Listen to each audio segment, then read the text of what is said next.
Na paano siya? Mabaga ng tricycle. Pero nagpa-x-ray na yan. Gusto ko na ito. So, sa Taytay. Sa Taytay. So may kasama tayo dito na nasagasaan daw po ito ng tricycle. Literal ba talaga? Hinahanap pa nga namin, hindi namin alam yung body number. Nagpa-police record pa kami. Patay tayo dyan. Oy, kung sa Taytay? Oy, kung sino po yung nakasagi ng bata ito, nalaglag yung balikat ko. Tama na ba? Straight lang po, ya. Straight lang po. Straight mo itong ulo mo. Straight mo ito para mabilis lang, ha? Tapos relax lang, huwag mo... Straight mo kasama po. Yan, straight lang, mabilis lang to. Tela shake. Tela, kailangan mo tela? Hindi na. Doggy, relax mo lang.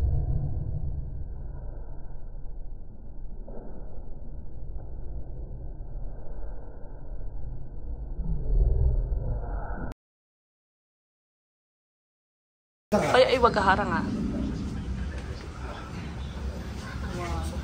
Pumasok na ba yan? Pumasok na.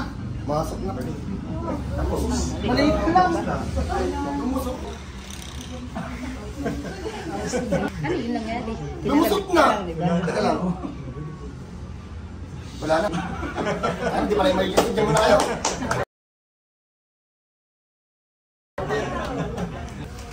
Again, so... ito na yung pagbugbugan. Ayan, tingnan nyo naman yung mukha. Ano masabi mo sa tricycle driver? Pakita ka lang. Hindi nyo pa nakikita ko sino eh. So, pakita natin. Lagi dito ba? Lagi dito. Sama na dito. Payat mo. Taas mo na po. Pakita mo naman na.